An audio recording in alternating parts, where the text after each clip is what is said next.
étranger dans l'église de Dieu. Ce n'est pas étonnant si aujourd'hui, la plupart de ceux-là qui cherchent ma mort sont des pasteurs. Ce n'est pas étonnant. Mais moi aussi, je n'arrêterai pas. Je préfère mourir que retenir la vérité.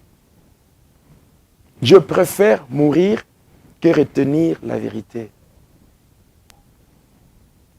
Il y a des sœurs qui sont maudites.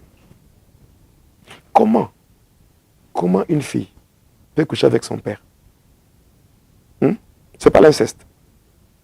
L'inceste dans la dimension même spirituelle. Daddy. Dans leurs histoires de daddy, elles savent ce qu'elles font. Vous voyez une fille dans l'église qui manque même le respect à la femme de son pasteur. Pourquoi? Or, lorsqu'il y a ces pasteurs-là qui couchent avec des filles, parce que lorsqu'un agent de ténèbres, on lui dit que pour atteindre un certain niveau dans la spiritualité, il faut coucher. Moi, je pense, moi, sincèrement, je n'ai jamais vu l'onction sexuellement transmissible.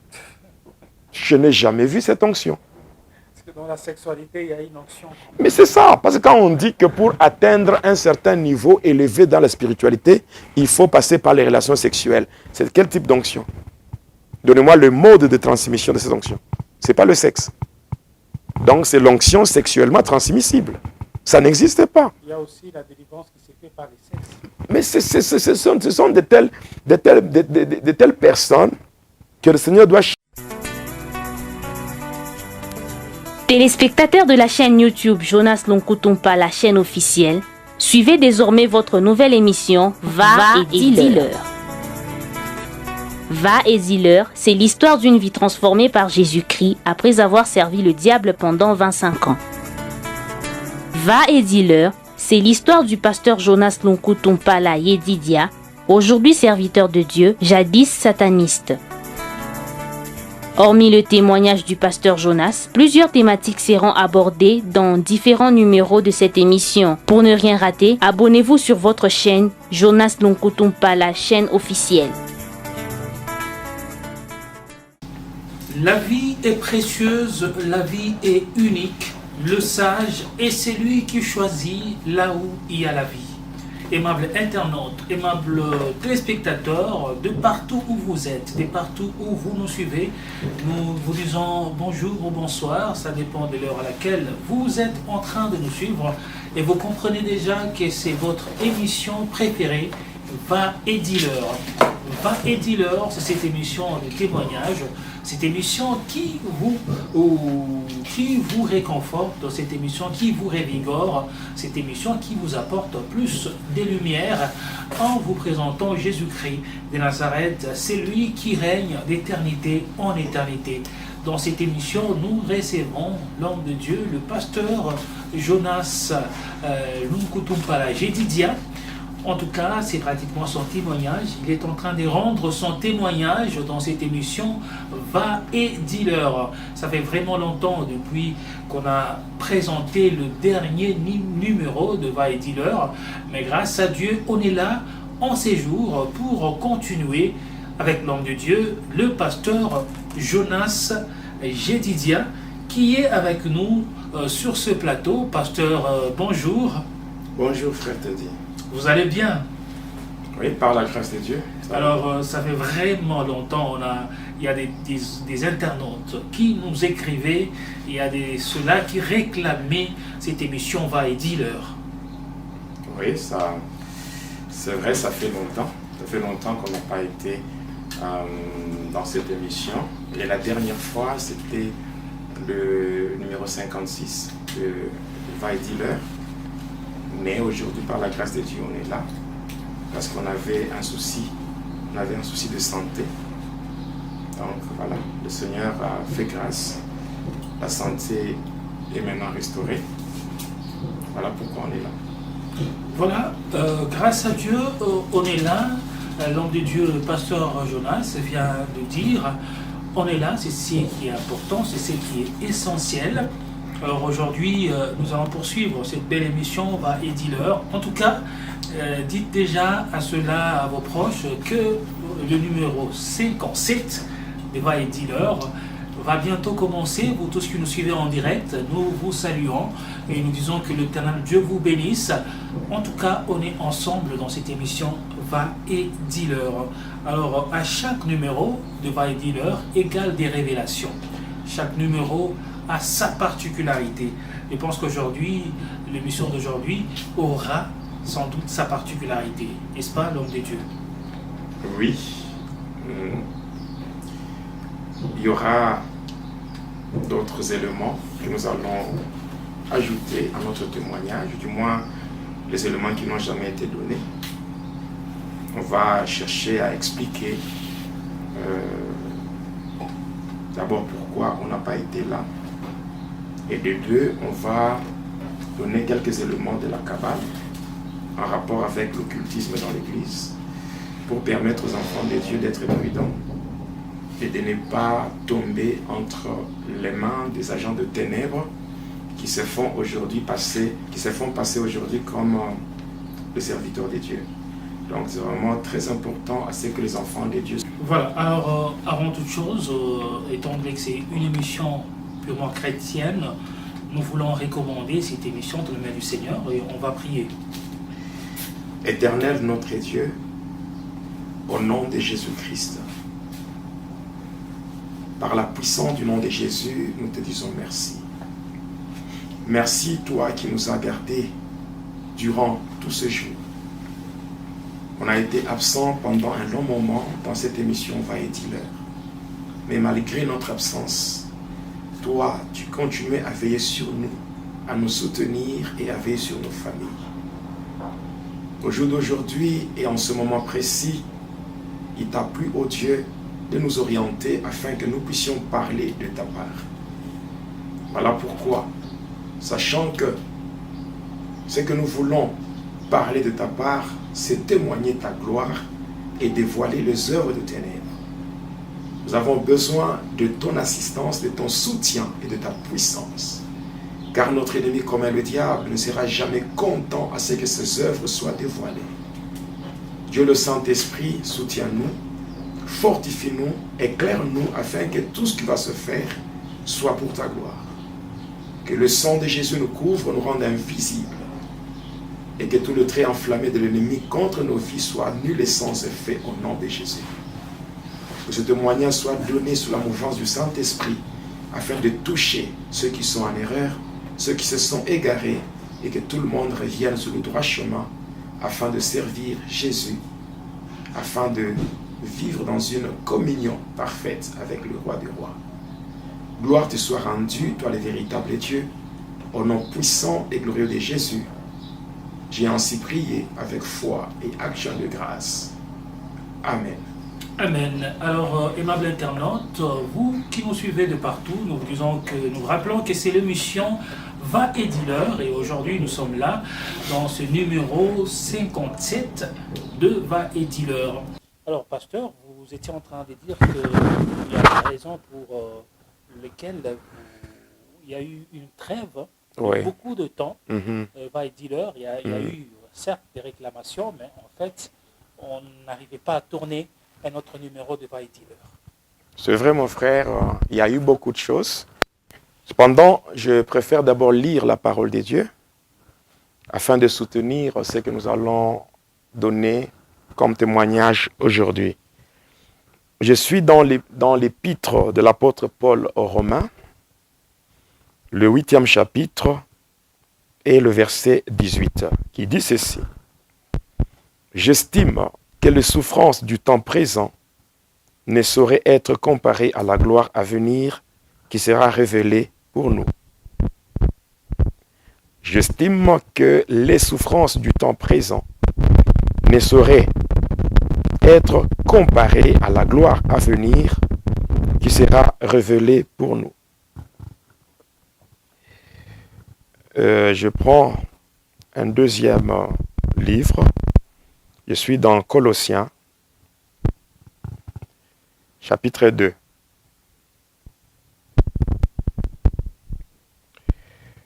Je prends le verset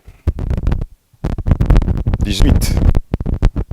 Qu'aucun homme, sous une apparence d'humilité et par un culte des anges, ne vous ravisse à son gré le prix de la course, tandis qu'il s'abandonne à ses visions et qu'il est enflé d'un orgueil par ses pensées charnelles. Amen.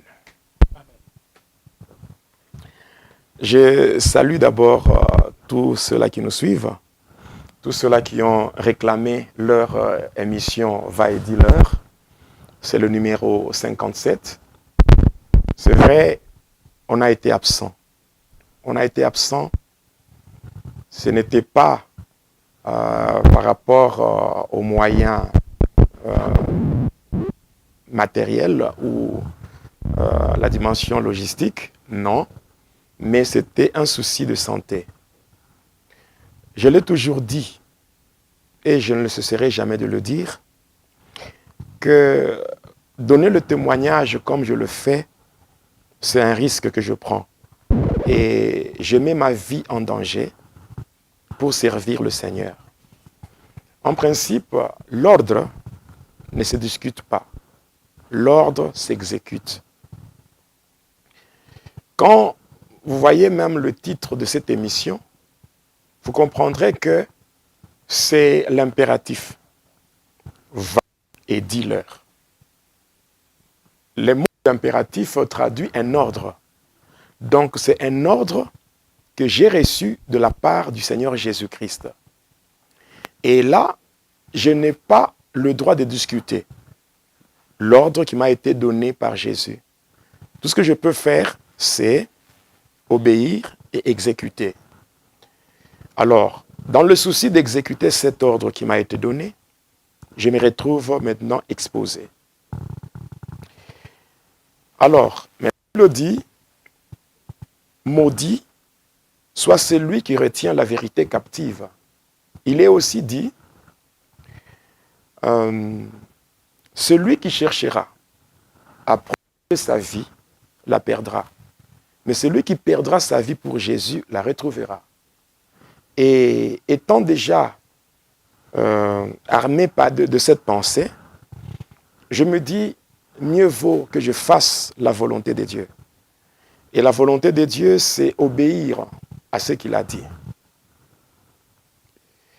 Alors, j'ai commencé à servir le Seigneur Jésus, mais l'ennemi qui n'aime pas assez que ses œuvres soient dévoilées, il se levait avec force et détermination pour en finir avec moi.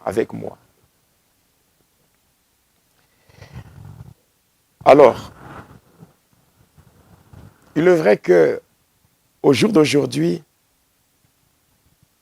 je continue à connaître des problèmes de santé.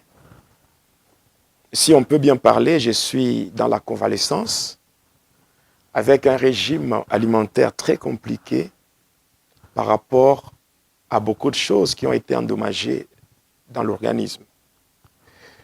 Et je suis maintenant au 17e empoisonnement. Et le dernier poison, c'est à la fin du mois de mars. Donc, fin mars, j'ai eu le 17e poison. Et la personne elle-même qui m'a empoisonné est passée aux aveux, c'est-à-dire la personne a confessé de sa propre bouche, une personne très proche de moi,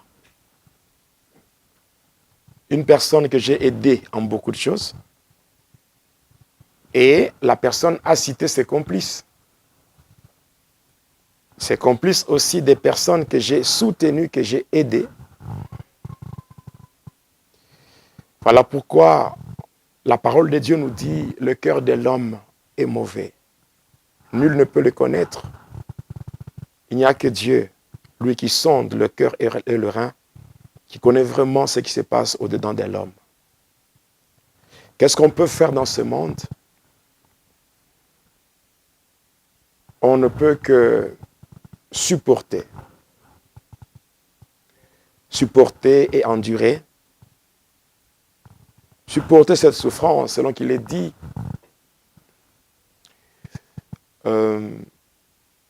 Les souffrances du temps présent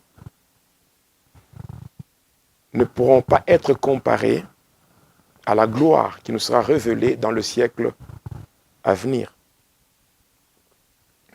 Donc aussi, du fait que le Seigneur Jésus m'avait dit que j'allais beaucoup souffrir, mais dans cette souffrance, qu'il serait toujours avec moi pour me soutenir, alors je continue à servir le Seigneur parce que il est avec moi, malgré que c'est douloureux. Donc j'ai vu comment j'étais en train de quitter ce monde, j'ai vu comment ma femme et mes enfants pleuraient. Donc, c'était pénible, mais gloire soit rendue à Jésus-Christ, qui continue à me soutenir et à me faire du bien. Juste quand je me suis un peu rétabli, je sortais avec ma voiture. J'arrive tout près du gouvernorat, donc à côté de l'agence Sofibank. Non, Soficom, hein? Soficom, vous voyez, sur Kassavubu. Hein, j'étais avec mes enfants dans la voiture. Je termine ce que j'avais à faire. Je prends la voiture pour rentrer chez moi. Curieusement, il y a eu un minibus qui est sorti de nulle part et il y a eu une forte collision. Quand vous regardez bien la voiture qui est dehors, elle n'est plus de couleur rouge. Donc il y avait un accident. Donc l'objectif, en fait, ça c'est début avril. Hein. Début avril, début de ce mois. L'objectif c'était vraiment en finir avec moi. Donc là, ce n'était pas un poison, mais c'était directement un accident et c'était grave, mais gloire soit rendue à Jésus. Et moi et les enfants, nous sommes sortis sains et saufs, à part le véhicule qui a été endommagé. Bon, ça c'est en fait les raisons qui ont fait ce que je sois absent. Donc je m'efforçais quand même pour aller à l'église et Christ et aussi prêcher. Donc je partais, mais j'étais vraiment... Je m'efforçais pour aller à l'église, mais je ne pouvais pas tenir pendant 2 heures pour faire une émission de va-et-vient. Donc c'est un peu ça, si je peux parler d'une manière résumée. Voilà, et voilà. Je pense que les auditeurs, ou qu'est-ce que je dis là, les internautes et les téléspectateurs de va-et-vient ont compris. En tout cas, c'est indépendamment de nous. Il faut dire que nous avons vraiment le souci. Le pasteur Jonas a vraiment le souci de vous servir. Lorsque vous voyez qu'il y a une trêve, lorsque vous voyez qu'il y a un temps mort, en tout cas, c'est pour vous aussi le temps d'aller prier aussi pour cette émission, parce qu'il y a des combats, tels que le pasteur Jonas venait de les dire. En tout cas, si ça ne dépendait que de nous, c'est pratiquement chaque semaine qu'on devait avoir un numéro de va-et-vient. Mais des fois, vous pouvez planifier. Mais il y a des choses qui arrivent. Je me rappelle qu'on voulait même tourner une fois un lundi là, mais arrivé que le pasteur Jonas, la santé ne permettait pas, on ne pouvait pas aussi faire autrement.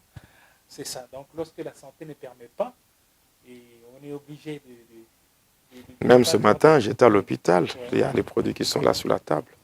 Donc j'étais à l'hôpital. Bon, mais je me suis dit, bon, comme on a fixé quand même un rendez-vous qu'on devait faire va-et-vient, j'avais déjà signalé au secrétariat de Prions pour le Monde, c'est-à-dire j'ai envoyé un message à Maman Daniel, voilà, pour cette émission d'aujourd'hui. Ça a été déjà publié dans prions pour le monde, alors on ne pouvait que faire ce qu'on est en train de faire pour la gloire du Seigneur. Toujours combattu, mais jamais abattu. Toujours combattu, mais jamais. Et il y a aussi une souffrance que la personne peut endurer parce que la personne a donné sa vie à Jésus. Moi, je préfère, si c'est pour Jésus, je préfère souffrir. Et lui-même, il sait qu'à un moment donné, il mettra fin à cette souffrance. Parce que sous le soleil, il y a un temps pour toutes choses. Il y a un temps pour toutes choses. Il y a un temps pour pleurer. Il y a aussi un temps pour se réjouir. Mais ce qui est vrai, je n'abandonnerai jamais le Seigneur. Je ne peux pas reculer. Je vais avancer. Il y aura le poison, les accidents, le critique. Il y a ceux-là qui se sont levés pour saper ma réputation, ternir mon image. Mais je n'ai pas changé. Je n'ai pas abandonné la mission que j'ai et je ne me suis pas détourné des objectifs qui m'ont été fixés par le Seigneur. Gloire au Seigneur. Alors, parlons maintenant de la Kabbale. Si je disais d'une manière générale que il y a la différence entre le peuple des dieux et le peuple d'un homme. Dieu, il est le Dieu qui soutient son peuple. L'objectif de l'occultisme dans l'Église peut avoir plusieurs volets. Le premier volet, c'est glorifier Satan. Deuxième volet, c'est faire de l'Église ou faire d'une assemblée un peuple d'un homme. Vous allez comprendre ensemble avec moi, c'est que en Exode 32, d'abord, lorsque Dieu a suscité Moïse à partir du désert pour l'envoyer en Égypte, en lui disant « J'ai vu la souffrance de mon peuple, j'ai entendu le cri que lui font pousser ses oppresseurs, car je connais sa douleur. » Dieu qui envoie Moïse afin de libérer Israël, le faire monter hors du pays d'Égypte et le faire entrer dans le pays de Canaan, le pays où coule le lait ainsi que le miel. Qu'est-ce que Dieu dit à Moïse? Il dit, j'ai vu la souffrance de mon peuple. Vous voyez? Il dit, mon peuple. Mais regardez en Exode 32. Lorsque le peuple a fait le veau d'or, Moïse qui était à la montagne, quand il descendait, qu'est-ce que Dieu lui dit? Moïse, viens voir ton peuple. C'était le même peuple, non? C'était le même peuple. En Exode 3, il va lui dire, j'ai vu la souffrance de mon peuple. C'est ce peuple-là que Moïse a fait monter hors du pays d'Égypte pour le conduire dans la terre promise qui est le pays de Canaan, le pays où coule le lait et le miel. Mais vous comprendrez que ce même peuple que Dieu a appelé mon peuple, ce même peuple, Dieu finira par l'appeler ton peuple, pour dire, ce n'est plus le peuple de Dieu, mais ça devient le peuple d'un homme. Mais qu'est-ce qui a poussé Dieu à dire ton peuple? Le péché. La désobéissance. Oui, le péché qui conduit à la désobéissance, le péché qui détruit la foi en produisant l'apostasie. Quand vous regardez bien, c'est ce qui se fait maintenant avec l'occultisme. L'occultisme dans l'Église fait de l'Église une poubelle. Je ne sais pas si vous comprenez bien le terme que je vais dire, que je cite là, poubelle. L'Église est une assemblée de saints. L'Église est une assemblée de rachetés. Les gens qui ont été rachetés par Jésus, Jésus les met à part pour former une assemblée de saints. C'est ça l'Église. Et ainsi, aujourd'hui, quand nous parlons de l'occultisme dans l'Église, avant même de donner les éléments que je dois donner aujourd'hui, je suis en train de faire comprendre aux enfants de Dieu que tout ce que nous faisons, il n'y a pas une église quelconque que nous sommes en train de viser ou d'attaquer. Nous sommes en train de dévoiler les œuvres de ténèbres. Quand nous prenons d'abord le sacerdoce, on peut associer au sacerdoce aux 3 définitions. La première, on peut dire que le sacerdoce, c'est la divinité de Dieu. 2, le sacerdoce, c'est la continuité de la divinité dans l'homme. 3, le sacerdoce, c'est l'ensemble de lois, de règles et de principes qui définissent le gouvernement de Dieu sur la terre. Le sacerdoce avait un lieu de travail. Et le lieu du travail sacerdotal, c'est ce qu'on appelle le tabernacle. Et le tabernacle avait 3 parties. Il y a le parvis, le lieu saint et le lieu très saint. Maintenant, tout le monde pouvait arriver au parvis, ne pouvait entrer dans le lieu saint que le sacrificateur et le souverain sacrificateur. Et dans le lieu très saint, ce n'est que le souverain sacrificateur qui pouvait entrer. Maintenant, nous, Église, nous sommes dans le sacerdoce royal, dans lequel Jésus-Christ est reconnu comme souverain sacrificateur selon l'ordre de Melchisédek. Maintenant, dans le sacerdoce royal, le lieu du travail du sacerdoce, c'est où? C'est aussi le tabernacle. Mais c'est quel type de tabernacle? C'est aussi un tabernacle qui a 3 parties. Il y a le parvis, c'est le monde entier. Le lieu saint, c'est l'église. Et le lieu très saint, c'est le ciel. Alors, Jésus-Christ étant le souverain sacrificateur, c'est lui seul qui a traversé physiquement les cieux et il est entré dans un tabernacle qui n'a pas été fait de la main d'homme, c'est-à-dire au ciel, dans le lieu très saint. Maintenant, l'église, c'est ça le lieu saint. Et quand vous lisez Apocalypse 1,6, la Bible dit « Il a fait de nous tous un royaume de sacrificateurs pour Dieu son Père. » C'est-à-dire que nous, membres de l'Église, lorsque nous entrons dans l'Église, nous nous retrouvons dans le lieu saint. Et dans le lieu saint, étant des sacrificateurs, qu'est-ce que nous sommes censés faire? Nous sommes censés servir Dieu. Notre bénédiction est liée au service que nous rendons à Dieu dans le lieu saint. Et ainsi, Exode 23, 25 à 26 déclare « Vous servirez l'Éternel votre Dieu, il bénira votre pain, il bénira vos eaux, il éloignera la maladie du milieu de vous. Dans le pays, il n'y aura ni femme stérile, ni femme qui avorte, et il remplira le nombre de vos jours.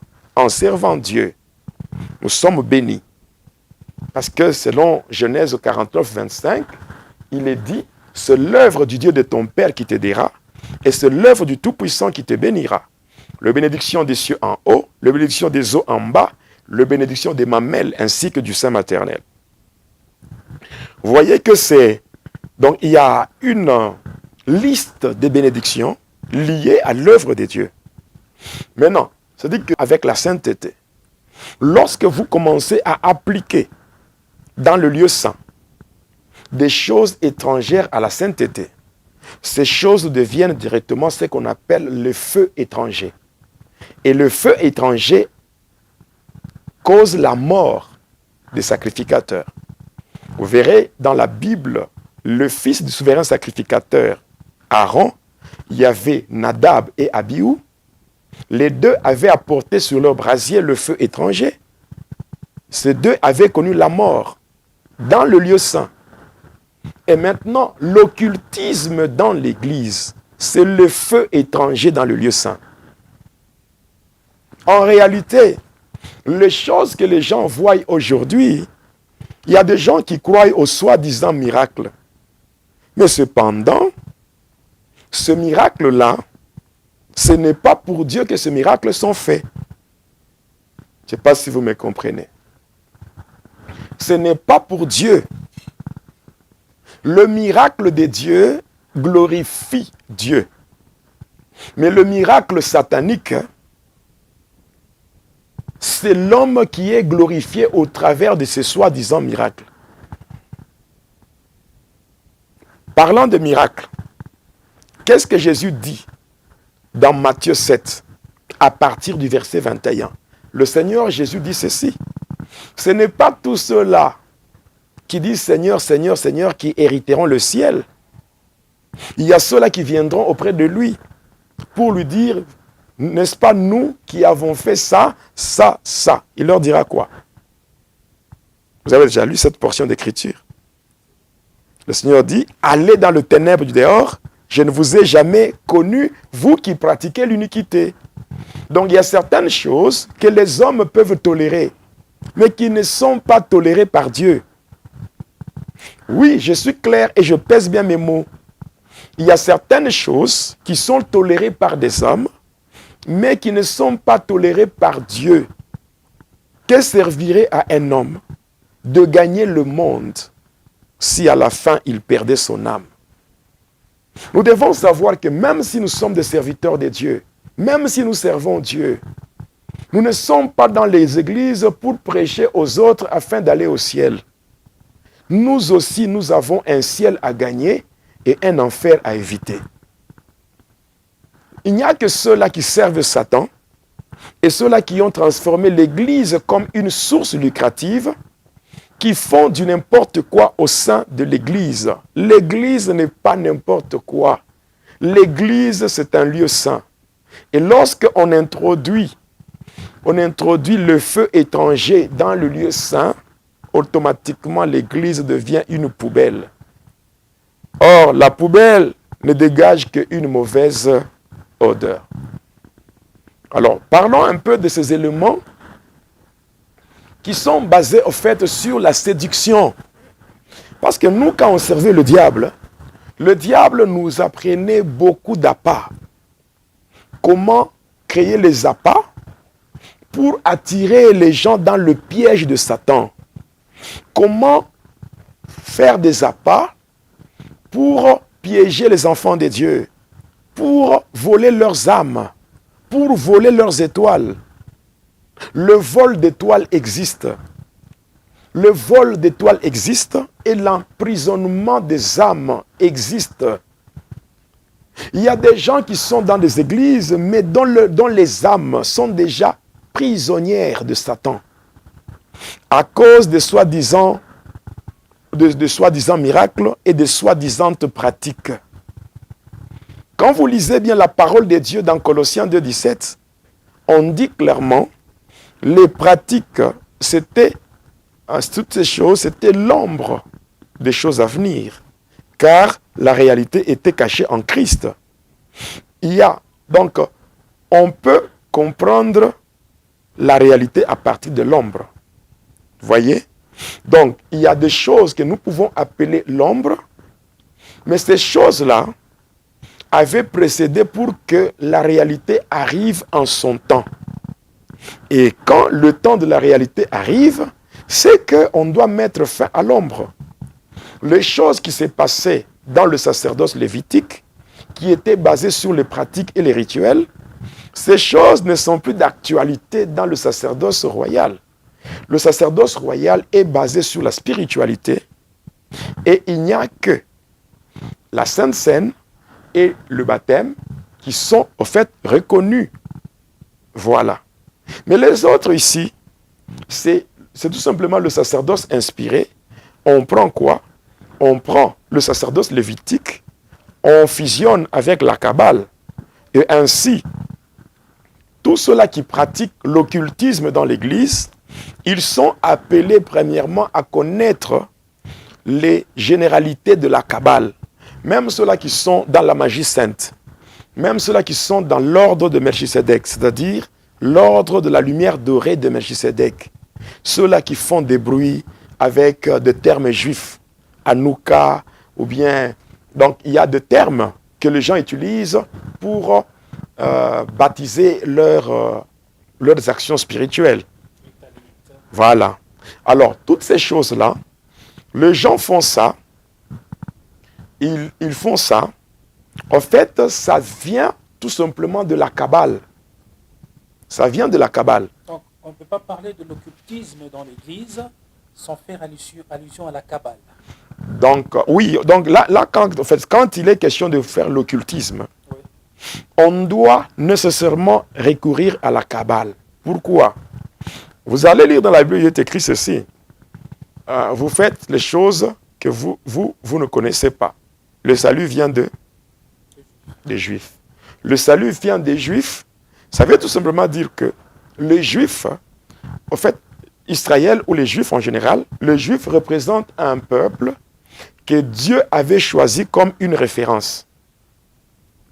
Et c'est en passant par ce peuple que le Seigneur Jésus est venu. Et à partir de Jésus, l'évangile, la lumière n'a pas été limitée à un seul peuple, mais cette lumière s'est propagée vers les nations. Et nous sommes aussi devenus un peuple de Dieu, mais tout a commencé chez les Juifs. Ainsi, le diable a déformé les choses qui se faisaient normalement chez les Juifs, en exploitant le judaïsme et en tirant certains éléments du judaïsme pour former l'occultisme qu'on appelle la Kabbale juive. Or, dans la Kabbale juive, on va voir que beaucoup de pratiques sont bibliques. C'est-à-dire que ce sont certains éléments qui sont bibliques, mais qui ont été falsifiés afin que le diable tire sa gloire là-bas. Et ainsi, tous ceux-là qui font ou qui pratiquent l'occultisme dans l'Église doivent connaître les généralités de la Kabbale. La Kabbale elle-même, c'est tout simplement l'ensemble de toutes les spéculations métaphysiques sur Dieu, sur l'homme, sur l'univers et la nature, prenant racine dans les traditions ésotériques du judaïsme. Et là, on voit deux branches de la Kabbale. Il y a le judéo-chrétien et le rabbin, qu'on appelle encore le rabbis. Les judéo-chrétiens, ce sont de chrétiens qui se sont judaïsés.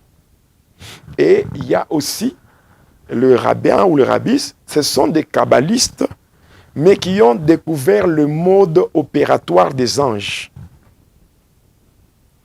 Et ainsi, tous ceux-là qui sont dans la Kabbale, il y a des choses qu'ils utilisent pour impressionner les gens et faire croire aux gens que ce qu'ils font eux, c'est ce qui est vrai. Alors, Pasteur Jonas, oui, bien avant la religion chrétienne, en Israël, il y avait le judaïsme. Oui. Et là, c'était, même lorsqu'on va dans l'Ancien Testament, c'est pratiquement le judaïsme. Mais en fait, est-ce qu'on peut dire que le judaïsme, actuellement, ne peut pas être considéré comme une religion pure Bon, lorsque vous parlez du judaïsme, c'est une religion. Mais en réalité, Jésus-Christ n'est pas venu pour une religion. Et dans le monde, il n'y a aucune religion qui sauve. Aucune. Même pas le christianisme. Parce que lorsque vous vous attachez à une religion, vous devenez un religieux. Vous devenez un religieux. Et là, quand vous êtes religieux, on va vous donner la discipline de la religion ou tout simplement le règlement d'ordre intérieur. Ce qui sauve, c'est la saine doctrine. La saine doctrine n'est pas une religion. Il n'y a aucune religion qui sauve. D'ailleurs, même Jésus n'a pas laissé le christianisme. Jésus a laissé la saine doctrine avec les disciples. Et il a dit, allez partout, dans Matthieu 28, 19 à 20, allez partout et faites de toutes les nations mes disciples, en les baptisant au nom du Père, du Fils et du Saint-Esprit. Et enseignez-leur à observer tout ce que je vous ai prescrit. Voici, je suis avec vous tous les jours jusqu'à la fin du temps. C'est tout. Donc, la Kabbale tire ses origines dans le judaïsme. Dans le judaïsme, c'est-à-dire dans les traditions ésotériques du judaïsme. Et pourtant, parce que le fondement du judaïsme, c'est pratiquement des fondements des dieux. Oui, parce que dans le judaïsme, dans le judaïsme, il y a 5 livres qui sont considérés. C'est les Pentateuque. Donc, les 5 premiers livres de la Bible qui sont attribués à Moïse. Là, vous avez Genèse, Exode, Lévitique, Nombre et Deutéronome. Ce sont les 5 premiers livres qui sont utilisés dans le judaïsme. C'est ça. Mais cependant, dans la Kabbale, il y a 7 livres. Il y a ce qu'on appelle il y a le 6e et le 7e livre de Moïse. Bon, quand vous lisez la Bible, même si vous allez dans la religion juive, c'est-à-dire le judaïsme, vous ne verrez pas le 6e et le 7e livre de Moïse. Le Targum, le bréviaire, il y a aussi le grimoire. Ces livres-là ne sont pas dans le judaïsme, mais c'est dans la Kabbale. C'est comme ça que je dis, ça prend racine dans la tradition ésotérique du judaïsme. Voilà. Et même, il y a ce qu'on appelle la clé des psaumes kabbalistiques. D'une manière générale, les gens qui sont dans la Kabbale, ils utilisent beaucoup plus les psaumes. On appelle ça la clé des psaumes kabbalistiques pour ouvrir ces psaumes. On utilise même certains noms comme Adonai, El Shaddai. On utilise par exemple Adonai, El Shaddai, Elohim, tout ça. On les utilise dans la Kabbale. Voilà pourquoi moi j'aime un nom. Un nom. Vous, tel que nous sommes, on ne peut pas chasser les démons au nom d'Adonai. N'est-ce pas? Au nom d'Adonai sort. Non, les démons ne partent pas. Mais cependant, ce sont des appellations qui sont utilisées. Yehoshua Mashiach, Yeshua Mashiach, tout. Ces choses-là sont rentrées dans l'Église avec force passant par la Kabbale. Parce qu'aujourd'hui, surtout les jeunes serviteurs, la plupart, leurs pères spirituels sont dans la Kabbale. Parce que la Kabbale, c'est tout un mouvement qui paye même les gens.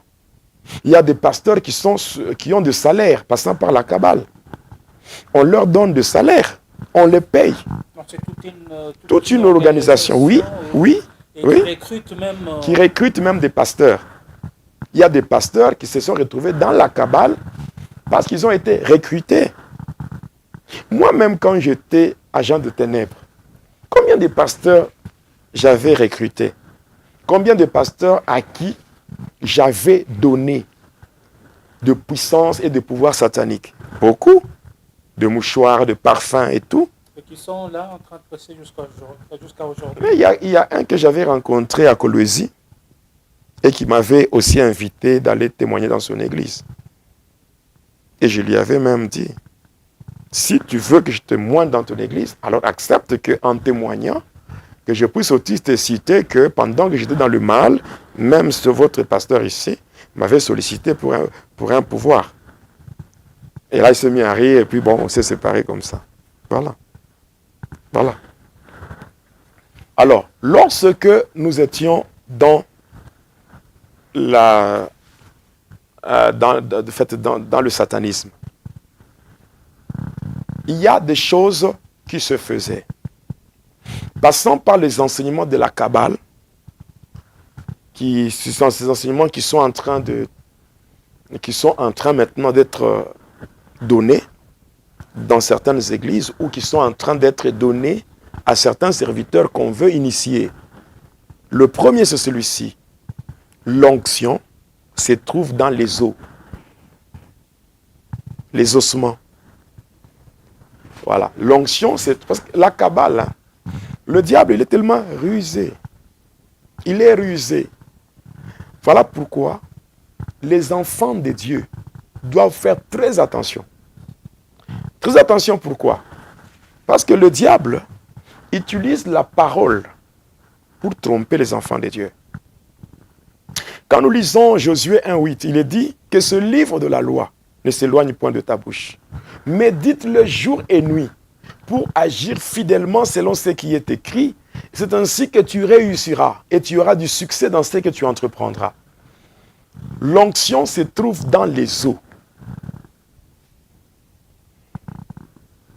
Dans la Kabbale, on donne cet enseignement-là. Et c'est ce qui fait que beaucoup de serviteurs, beaucoup d'hommes de Dieu vont se recueillir sur des tombes. Voilà quelqu'un qui va chercher l'onction sur une tombe. Il y a des gens qui ont des reliques.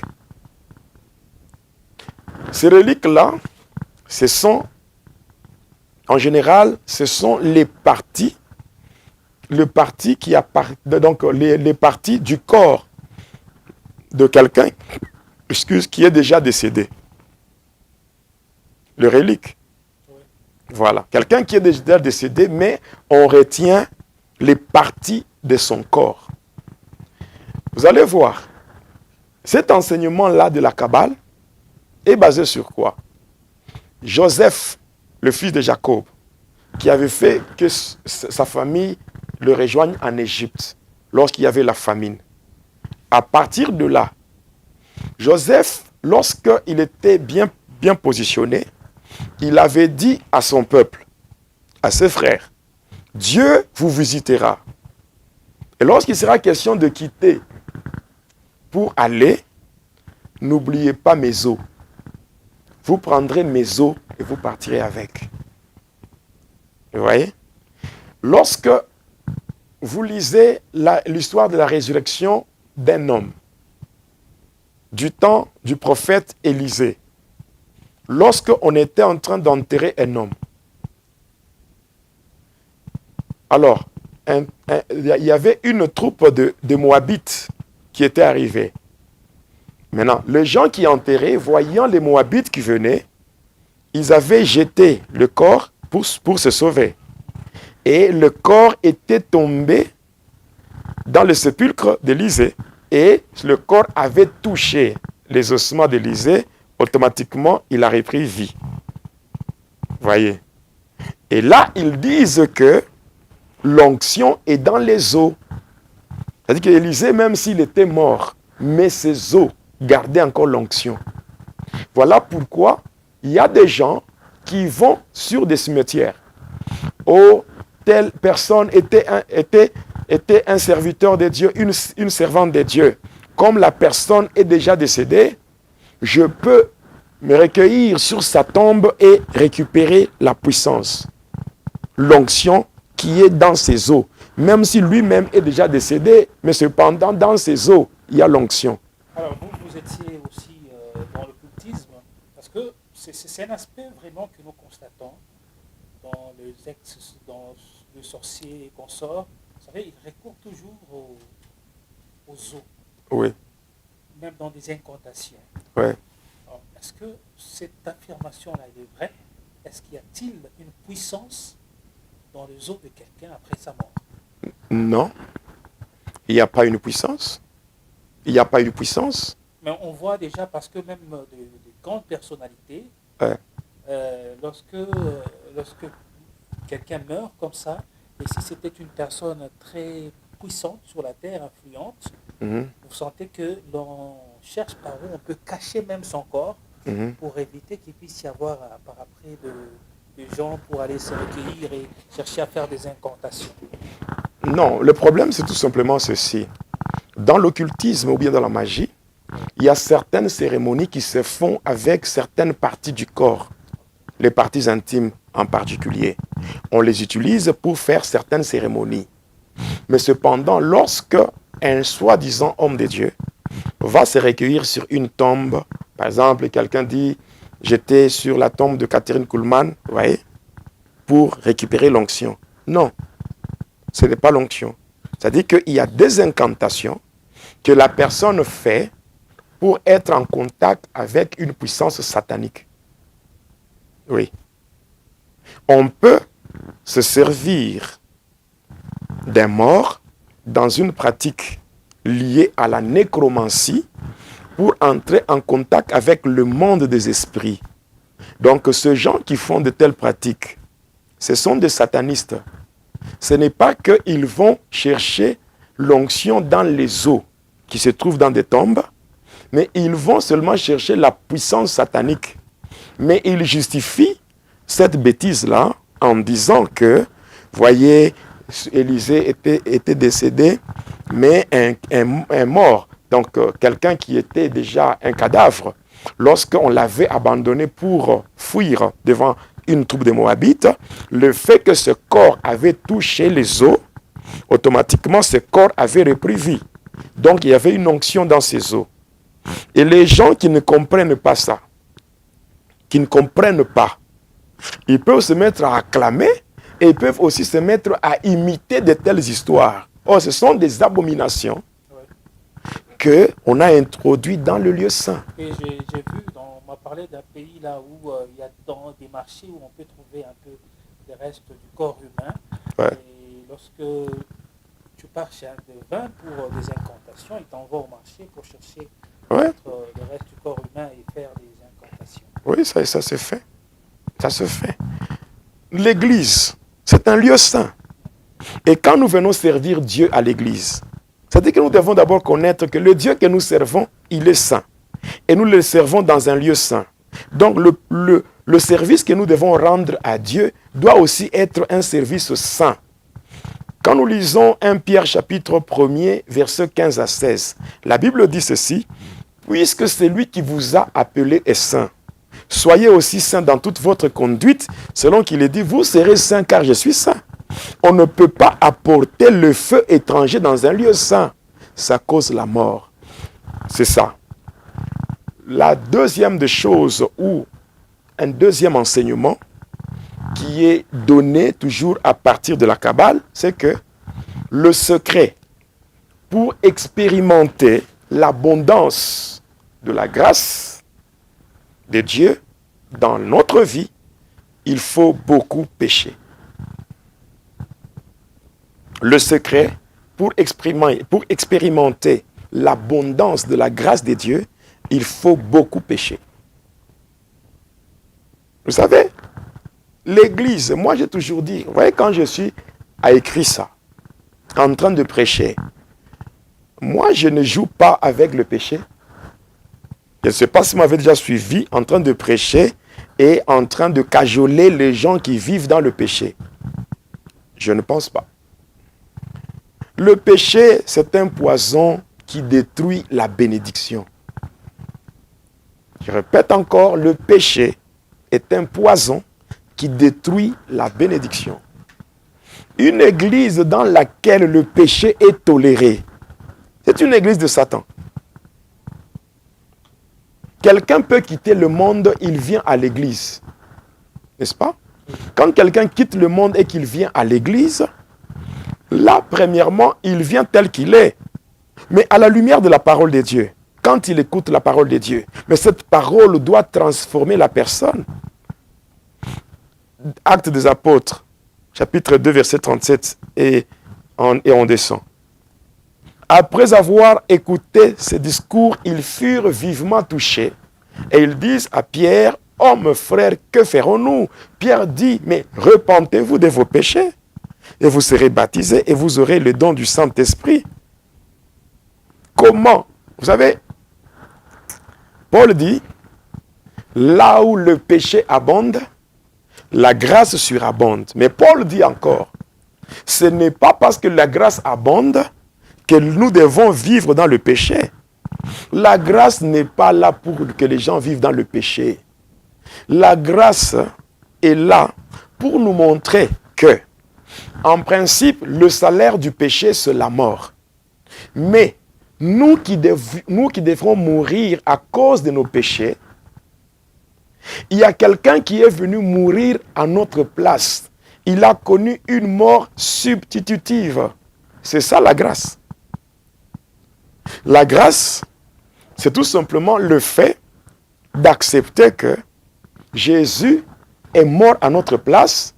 Ce que nous devions endurer, lui l'a subi. Et ainsi, Ésaïe 53 nous dit ceci, le châtiment qui nous donne la paix est tombé sur lui.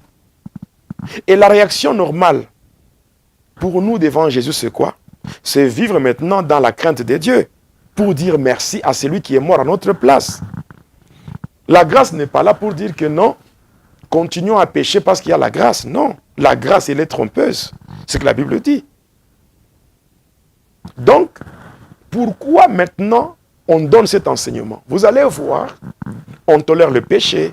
Les filles s'habillent de n'importe quelle manière, on tolère ceci, on tolère cela. Pourquoi? Parce que là où il y a beaucoup de péché, là où le péché est consommé comme le pain quotidien, c'est aussi un dépotoir où les démons les démons atterrissent facilement. Et ainsi, si cet homme-là commence à faire des soi-disant délivrances, c'est facile de voir les gens tomber comme les arbres à gauche, à droite. Pourquoi? Parce que c'est facile pour lui d'ordonner aux démons qui sont venus, il leur donne en utilisant les esprits supérieurs. Les esprits supérieurs, entre guillemets, je ne parle pas de l'esprit supérieur. Je parle des esprits supérieurs aux démons qui sont aussi d'autres mauvais esprits. Et il peut commencer à faire des démonstrations, ça et là, et les gens acclament, il y a la puissance, il y a ceci. Or, en réalité, là où il y a le péché, il n'y a pas la sainteté.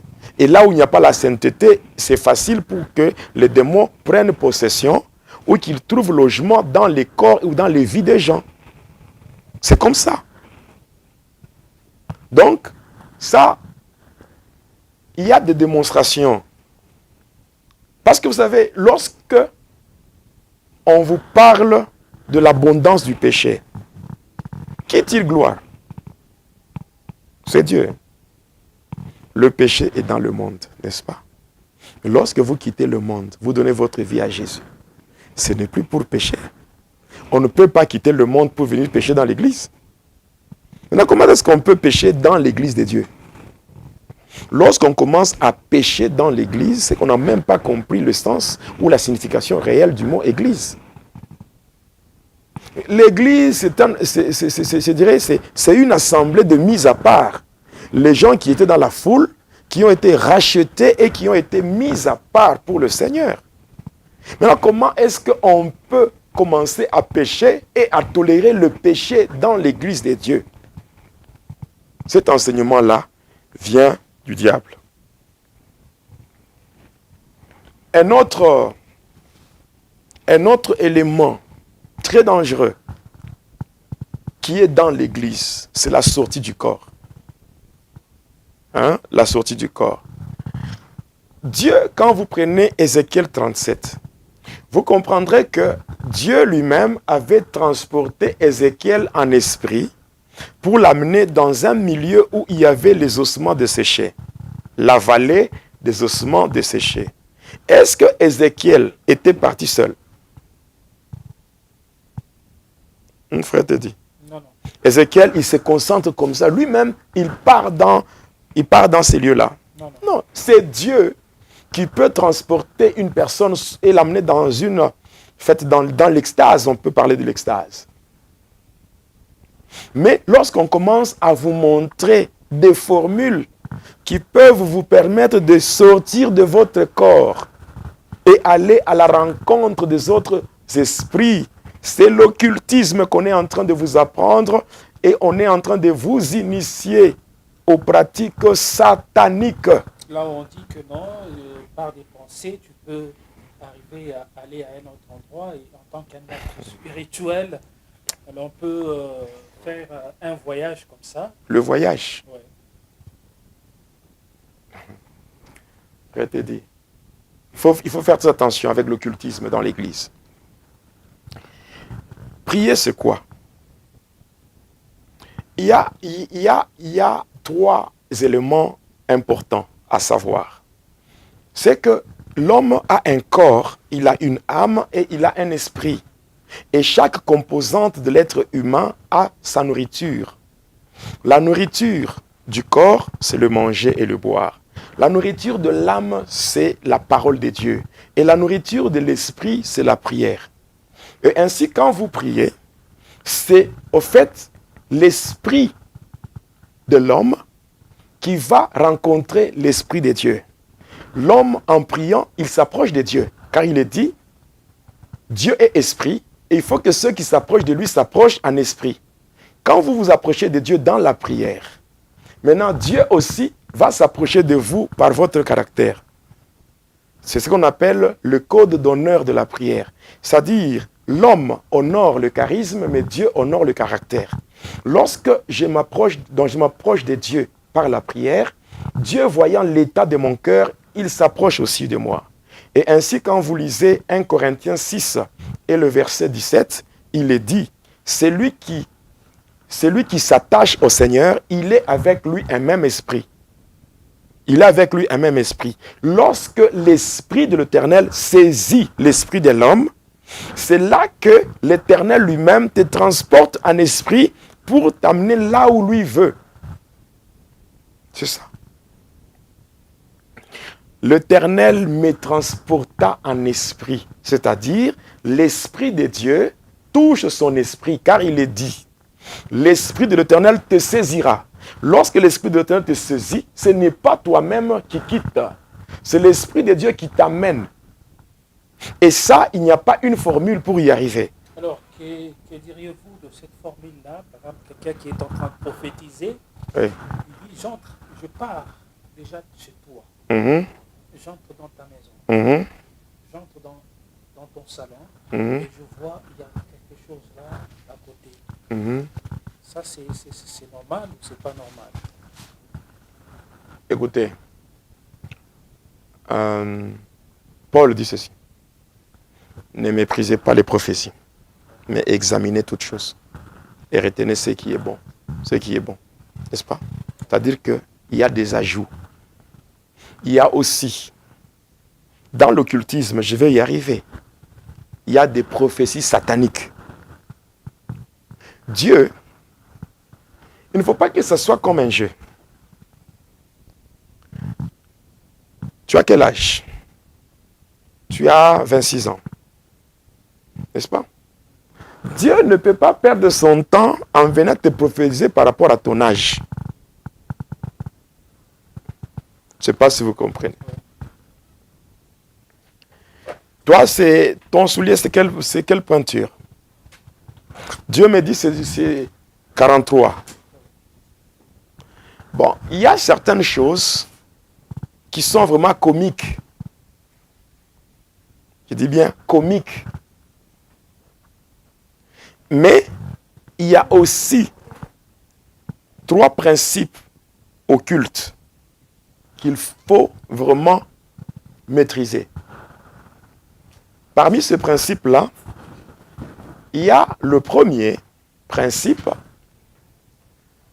c'est la télépathie. Deuxième principe, c'est la téléportation. Troisième principe, c'est la télékinésie. Par la télépathie, quelqu'un peut se connecter à ton esprit et commencer à lire tout sur toi et il commence à te dire ça. Il peut même lire tes pensées. Il peut même te dire, maintenant là, quand je parle avec toi, tu penses ça, ça. Dans ta tête, il y a ça, ça, ça, ça. Voilà pourquoi Paul dit, examinez toutes choses et retenez ce qui est bon. Parce que Dieu n'est pas un comédien. Quelqu'un qui entend te donner un message de la part de Dieu, commence d'abord à rire, commence d'abord à blaguer, et sa bouche là, c'est Dieu qui entend te parler en blaguant. Vous n'avez jamais vu dans l'église quelqu'un qui prophétise, il commence d'abord à rire, il commence à rigoler, il commence d'abord à égayer les gens, et puis il continue à parler de la part de Dieu. Non. Il faut quand même éviter d'introduire le feu étranger dans la maison de Dieu, un lieu saint. Il demande à la personne, est-ce que tu veux que j'ajoute? Tu veux que je prophétise encore? Ça dit, tu veux que j'ajoute? Ça dit que ça, ce n'est plus Dieu qui parle. Là, c'est toi qui veux parler. Alors, si tu veux ajouter, qui est en train de te parler pour que tu ajoutes? Parce que si c'est Dieu, j'ai un message de donner de la part de Dieu. Mais je veux te parler clairement, je termine, je continue parce que je peux donner un message dans une assemblée. C'est un message qui concerne une personne. Mais je ne peux pas perdre 15 minutes en train de parler seulement à une personne pour que les gens m'acclament que moi je suis précis dans mes prophéties. Non. Est-ce que tous ces gens qui ont quitté leur maison, qui ont abandonné leurs occupations, ils sont venus seulement pour écouter la prophétie qui concerne une personne? Non. Pourquoi ne pas recevoir la personne au bureau et lui parler des problèmes qui lui concernent en particulier? Faire des spectacles. Faire des spectacles. Et Dieu n'est pas un Dieu de spectacle. Donc, par rapport à ça, moi je vous dis ça parce que moi-même je le faisais. Je peux te fixer droit dans les yeux comme ça. En te fixant droit dans les yeux, je me connecte à ton esprit. Je commence à te parler sur ton nom. je te parle sur le nom de ton père, je te parle sur les détails de ta famille. Pourquoi? Parce que toi-même, tu m'as donné l'accès, non? Voilà pourquoi nous devons avoir d'une manière permanente le casque du salut afin de garder toutes nos pensées captives à l'obéissance de Christ et que quelqu'un d'autre ne puisse pas pénétrer dans nos pensées pour nous dire n'importe quoi. Et je me demande, ils aiment bien que la personne soit totalement puisse manifester puisse consentir ou son approbation, parce que vous allez voir lorsque le prophète prophétise, vous sentez que si la personne ne réagit pas, on dit non, là je vais laisser. Tu vas laisser, mais si tu laisses, c'est que ce n'est pas Dieu. Tu n'es pas sensible. Pourquoi tu ne dis pas Amen? Il veut que tu étouffes l'onction. Lorsque quelqu'un est en train de prophétiser, lorsque l'homme de Dieu est en train de prophétiser, que la personne à qui on est en train de prophétiser pour commencer à dire seulement Amen, Amen, Amen. Quand on te prophétise, un homme comme moi, vous venez me donner une prophétie, je dirai seulement Amen, c'est tout. Je ne vous dirai jamais prophétise, homme de Dieu. Non. Prophétie. Non, je ne dirai jamais ça. Jamais. Prophétise, homme de Dieu, pourquoi? Parce que si tu prophétises, ce n'est pas moi qui t'ai demandé de prophétiser. C'est Dieu qui t'a dit de prophétiser. C'est tout. Si Dieu te donne un message qui me concerne, viens me donner mon message et je dirai gloire à Dieu. Oh, il faut encourager l'onction. Non. Encourager l'onction, pourquoi? On n'encourage pas l'onction. Non. On n'acclame pas l'onction. Parce que l'onction vient de Dieu. Moi, est-ce que je peux venir pour acclamer ton onction? Pour faire quoi? Moi, je suis là pour acclamer le Seigneur Jésus. Point barre. C'est du feu étranger dans le lieu saint.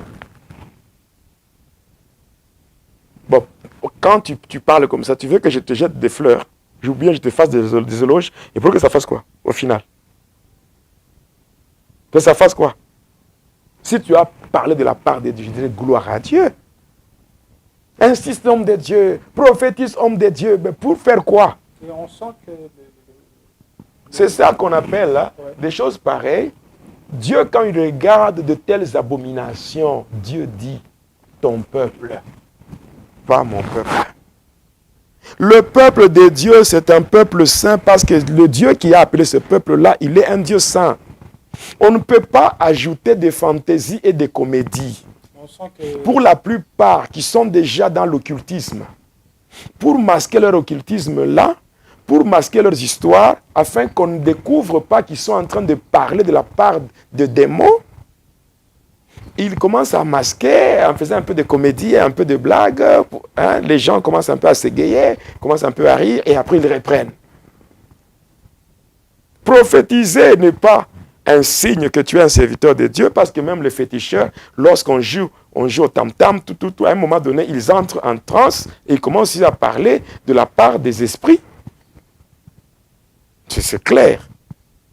Et même le faux prophète peut prophétiser des choses réelles. Même un fou peut dormir. Donc même quelqu'un, même un païen peut dormir et le matin il dit, en tout cas j'ai rêvé.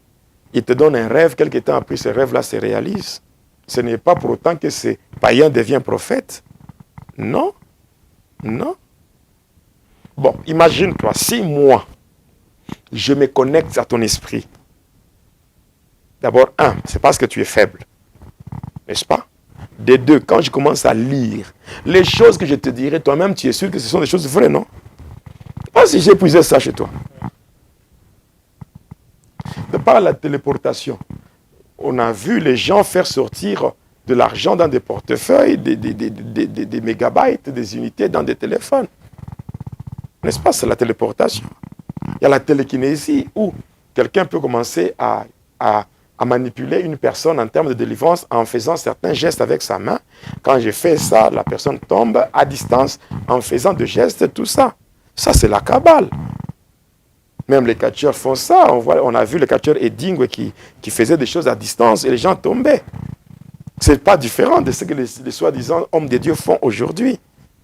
La plupart sont des gens de ténèbres. Il y a d'autres aussi qui sont entrés dans l'occultisme à la recherche d'une vaine gloire. Il y en a d'autres, ils ont échoué leur vie. Alors, ils ont échoué leur vie Au lieu de toucher au fétiche pour qu'on dise que c'est celui-là, c'est un sataniste et tout. Mais qu'est-ce qu'ils font? Ils vont maintenant se réfugier dans l'église pour faire leurs bêtises, comme si l'église de Dieu devient leur poubelle. Oui, parce que le feu étranger dans l'église fait de l'église une poubelle. Et voilà pourquoi c'est facile pour le diable de jouer comme il veut. Oui, c'est facile. Et le diable aime ça. Un autre enseignement de la Kabbale juive, c'est quoi? Dieu n'est pas omniprésent. Oui, ça, on nous apprenait ça, que Dieu n'était pas omniprésent. Vous savez, quand nous prenons parmi les caractéristiques de Dieu, on dit qu'il est omnipotent. C'est-à-dire qu'il est le Tout-Puissant même, n'est-ce pas? On dit qu'il est omniscient, c'est-à-dire qu'il connaît tout. Et on dit encore que Dieu est, parmi ses attributs, Dieu, il est comment encore? Il est omniprésent. Il est partout. Mais quand nous lisons la Bible, Proverbe 15, qu'est-ce que la Bible dit? Les yeux de l'Éternel sont en tout lieu observant le bon ainsi que le méchant. Mais dans la Kabbale, on vous dira que Dieu n'est pas omniprésent. Cette omniprésence de Dieu qu'on veut détruire, c'est pour introduire la notion des anges. Vous voyez? La notion des anges dans l'Église. Cette notion, elle est entrée passant par cet enseignement qui dit que Dieu n'est pas omniprésent. Vous voyez par exemple dans un pays, un président est par exemple dans la capitale, à Kinshasa.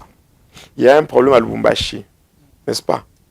Quand vous demandez de l'aide, on dit, bon, comme c'est un problème pour lequel le président ne peut pas vraiment se déplacer, il va dépêcher un ministre, il va dépêcher tel, mais lui-même reste, mais le ministre viendra agir en son nom et lui transmettra le rapport pour dire là où tu m'as envoyé, voici j'ai fait. Et quand il arrive, il dira, je suis venu au nom du chef de l'État. Vous voyez? Ça, c'est un raisonnement purement humain qu'on ne peut pas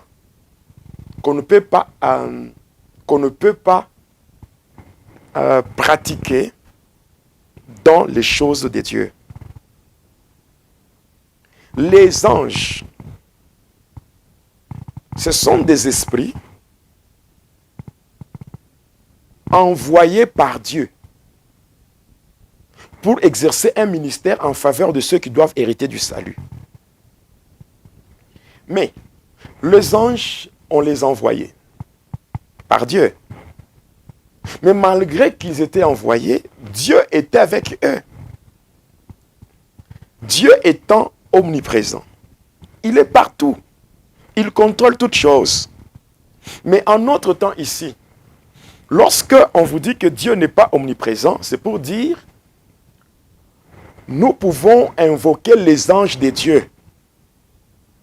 Ils peuvent venir au nom de Dieu, accomplir quelque chose au nom de Dieu et retourner auprès de Dieu.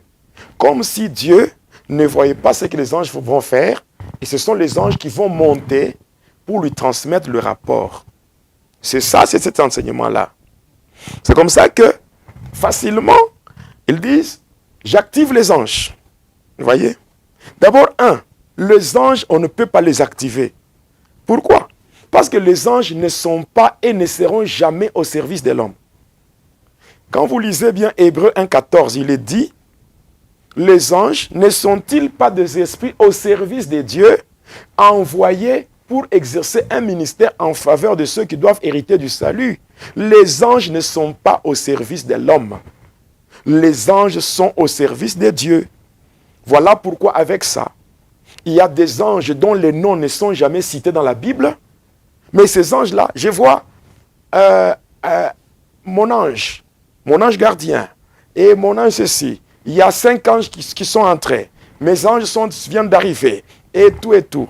Et ces choses-là, on est en train de faire croire aux gens que Dieu Dieu qui n'est pas omniprésent peut aussi agir par délégation. Or, celui qui agit par délégation, ce n'est pas Dieu. Celui qui agit par délégation, c'est Satan. Parce que Satan n'est pas omniprésent. Aujourd'hui, ce qu'il faut retenir, ce qui est vrai et qu'il faut retenir, c'est que nous sommes à la période ou à l'époque ou au temps du Saint-Esprit. Le Saint-Esprit, il est Dieu. Le Saint-Esprit, il est même au-dessus des anges. Et c'est lui qui coordonne même les anges. Le chef de tous les esprits, c'est le Saint-Esprit. Donc, Jésus n'a pas dit, restez à Jérusalem, vous recevrez une puissance, les anges viendront sur vous. Non. Vous recevrez une puissance, le Saint-Esprit survenant sur vous, et vous serez mes témoins. Mais pour ce qui est des anges, ils ont des actions particulières, selon la souveraineté de Dieu. Nous, quand nous étions à l'époque dans le ténèbre, on invoquait les anges. Moi, personnellement, j'avais un ange à moi.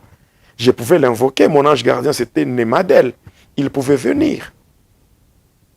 Ce n'est plus le moment de faire de telles bêtises. Est-ce que vous pouvez dire aussi que chaque personne a un ange gardien? Non. Non. Non. Non. Les anges, c'est Dieu lui-même qui les envoie. Parce qu'il y a de cela, mais cette pensée-là est même dans la tête. Les anges gardiens existent. Quelqu'un qui marche, dit non, en fait, peut-être si quelqu'un marche, donc il peut y avoir un accident devant, ou un obstacle devant la personne, et la personne s'est dit, parce qu'il y a un ange qui a essayé un peu de Écoutez, m'épargner à ça. Moi, je ne dis pas que les anges gardiens n'existent pas.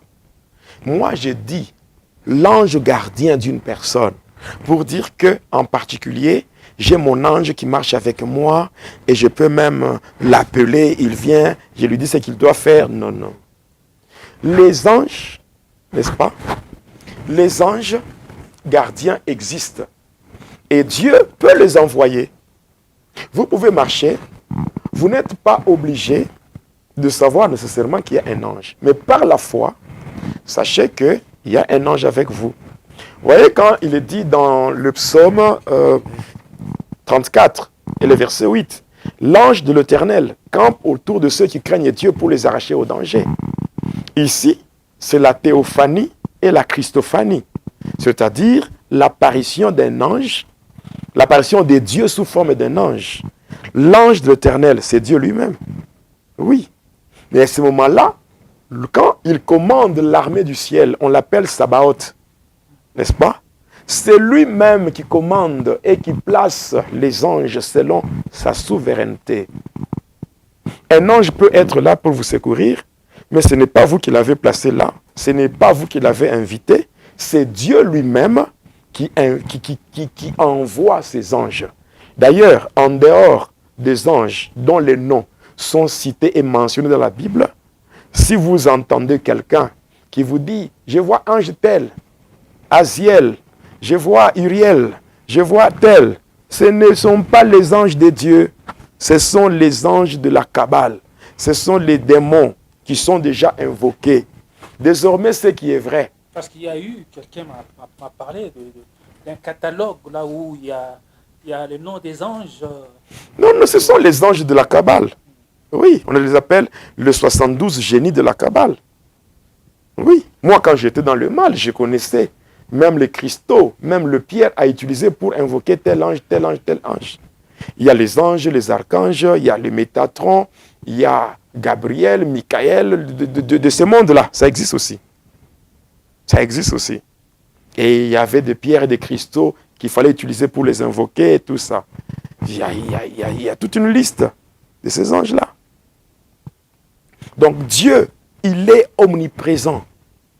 Alors si on vous dit que Dieu n'est pas omniprésent, si on vous dit que Dieu n'est pas omniprésent, sachez que cet enseignement-là est diabolique. Est-ce que Dieu peut être Dieu sans contrôler même un seul périmètre du monde? S'il est le créateur de toutes choses, c'est qu'il a le contrôle de toutes choses. La Bible est claire dans Proverbe 15, il est dit ceci. Il est dit ceci. Les yeux de l'Éternel sont en tout lieu. C'est-à-dire que partout, même dans le monde des ténèbres, même là où le diable se trouve, Dieu le contrôle.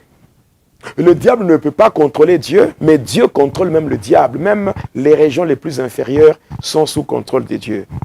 Même les sorciers qui font leurs histoires là dans les ténèbres, les hommes peut-être, ils ne peuvent pas les voir, mais Dieu les voit. Voilà pourquoi il n'y a rien de caché qui restera caché pour toujours. Les choses sont connues par Dieu. Quand vous priez, Dieu finit par révéler même les choses que nous, on ne connaissait pas. Même les choses qui étaient cachées. Donc c'était caché aux hommes, mais pas caché auprès de Dieu. Donc Dieu, il est omniprésent. Un autre enseignement qu'il donne, que pour expérimenter le surnaturel, il faut traiter avec les anges. Vous voyez? C'est devenu comme une maladie. C'est devenu comme une épidémie aujourd'hui.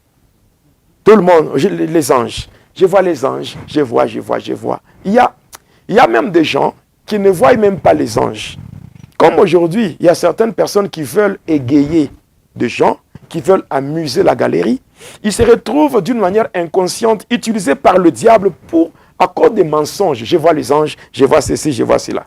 Mais, en ces temps ici, avec ces gens-là qui viennent de la Kabbale, ou qui sont en train de pratiquer l'occultisme dans l'église, ils vont vous dire que pour expérimenter le surnaturel, vous devez traiter avec les anges. Vous devez traiter avec les anges. Et dans la Kabbale, lorsque nous étions dedans, dans l'occultisme, dans la magie, on disait que dans le plan du salut, Dieu a traité avec les anges. C'est-à-dire, dès le début d'ailleurs, n'est-ce pas? Lorsque l'homme était dans le jardin d'Éden, qui l'a fait tomber? Qui a fait tomber l'homme? Le diable. Le diable, c'est un ange. Maintenant, lorsqu'il était question de sauver l'humanité, le message par rapport à la naissance du Sauveur a été envoyé par qui? Par un ange. Vous voyez? Donc, c'est de cette manière-là qu'on va vous plonger dans une certaine philosophie satanique et vous faire croire à des bêtises qui n'ont rien à voir avec la vérité. Et ainsi, quand vous vous attachez à cela, automatiquement, vous allez tomber et vous allez croire que vous êtes dans la vérité. Mais en réalité, il n'y a rien de vérité dans tout ça. Rien. Si Dieu, dans sa souveraineté, il envoie un ange vers vous, gloire à Dieu. Mais vous n'allez pas commencer à faire des prières adressées aux anges. Non. Moi, depuis que j'ai donné ma vie à Jésus, je n'ai jamais prié un ange. Et je ne le ferai jamais. Je ne le ferai jamais. Aux yeux de Dieu, nous les humains... Est-ce qu'on peut prier en disant à Dieu, envoie tes anges? Bon, on peut faire ça, mais pas dire aux anges, venez. Non. Ils vont venir faire quoi? Parce que les anges n'obéissent pas à l'homme. Donne-moi un seul verset de la Bible où un ange a obéi à un homme. Ça n'existe pas. Il n'y a que les anges de la Kabbale qui obéissent aux satanistes à cause de leurs alliances qu'ils ont déjà. Parce que tous, ils appartiennent à une même obédience spirituelle, une obédience satanique. C'est tout. Donc, pour expérimenter le surnaturel,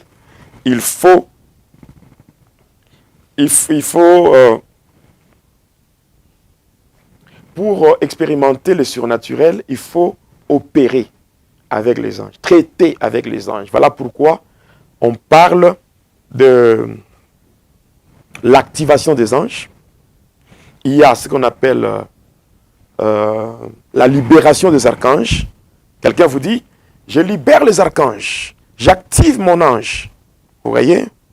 Ça, ce sont des formules qui sont purement sataniques. Il y a des anges, ou les anges de la démonstration, Par exemple, take it. Hein? Receive it. Bon, quelqu'un qui dit take it, ça veut dire reçois. Mais en réalité, en disant take it, il a commandé un ange de la démonstration. Et vous allez voir, après quelque temps, il y aura une manifestation. On dira en tout cas c'est la puissance de Dieu. Non. Il y a certaines choses qui doivent s'arrêter. Et les enfants de Dieu qui viennent dans des églises doivent savoir que, au-delà du fait qu'on est entré dans une église, il y a une âme à protéger. Votre âme est tellement précieuse. Jésus a donné sa vie et il est mort à la croix afin que nos âmes soient sauvées.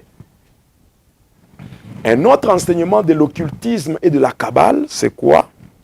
Pour monter en puissance et atteindre un certain niveau d'onction, il faut consommer les relations sexuelles. C'est pour cela, aujourd'hui, il y a beaucoup de pasteurs impudiques. Il y a beaucoup de pasteurs qui sont dans l'adultère. Si beaucoup de gens étaient honnêtes, si beaucoup de sœurs étaient honnêtes, certaines églises allaient fermer leurs portes. Oui. Il y a une sœur qui chante dans la chorale, dans l'orchestre. Elle sait très bien que je couche avec mon pasteur. Le pasteur peut être là en train de prêcher, il est en train de sauter, de crier, alléluia, recevez, recevez. Mais la fille qui est là, qui regarde le pasteur, elle le voit tout nu. Mais c'est le feu étranger. C'est le feu étranger dans l'église de Dieu. Ce n'est pas étonnant si aujourd'hui, la plupart de ceux-là qui cherchent ma mort sont des pasteurs. Ce n'est pas étonnant. Mais moi aussi, je n'arrêterai pas. Je préfère mourir que retenir la vérité.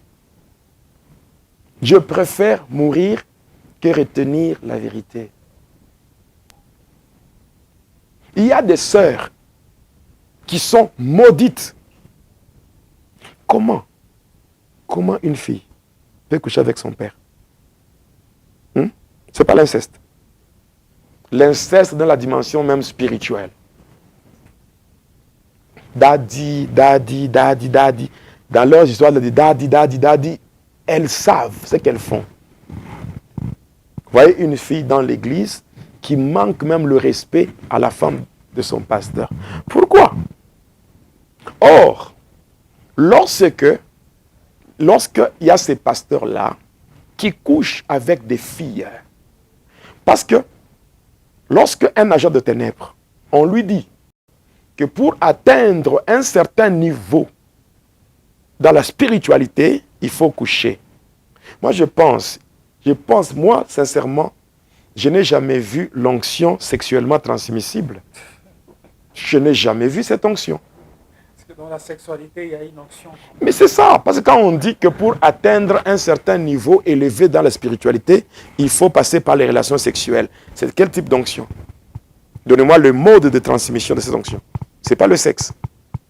Donc c'est l'onction sexuellement transmissible. Ça n'existe pas. Il y a aussi la délivrance qui se fait par les sexes. Mais ce sont de telles personnes que le Seigneur doit chicoter dès maintenant. Parce que quand il a trouvé les vendeurs et tout, dans son temple, qu'est-ce qu'il a fait? Mais il a pris la chicotte et il l'a fouetté. Il y a des gens comme ça qui sont conscients qu'ils sont des agents de Satan. Tout ce qu'ils font là, c'est pour la gloire de Satan. Et ils continuent à le faire. Et on les encourage par les acclamations, par des fleurs qu'on leur jette, par les éloges qu'on parvient à leur faire. Comment une fille qui sait que le pasteur a couché avec moi, elle continue à garder silence, continue à danser, à chanter dans l'église. Or, maintenant c'est quoi? Il y a les occultistes. Quand nous étions en train de dire aux gens de consommer de telles pratiques ou de tels actes, qu'est-ce qui est caché derrière? On faisait ceci, en réalité. Ce pasteur-là qui va accoucher son corps sera un réceptacle. C'est-à-dire, avant de coucher avec une fille, le pasteur va faire des incantations. Et son corps devient un réceptacle qui peut facilement subir l'incarnation d'un démon. Je ne sais pas si vous me comprenez. Dès que le démon s'incarne, et lorsqu'il couche avec la fille ou il couche avec une femme, c'est en fait ces démons-là qui couchent avec la femme et qui récupèrent le potentiel investi par Dieu dans cette fille-là ou dans cette femme et même son étoile. Et quand ce démon prend, il va laisser dans le pasteur et lui, il sort. Quand il sort, le pasteur monte en puissance. Il monte en puissance, il peut faire des démonstrations et des démonstrations. Or, en réalité, il est en train de travailler avec l'énergie volée dans ces personnes avec qui il couche. C'est ça. Et même quand je parle comme ça, je m'adresse au monde entier. Les pasteurs qui sont dans l'occultisme, ils savent que cet homme de Jonas, il dit la vérité. Oui.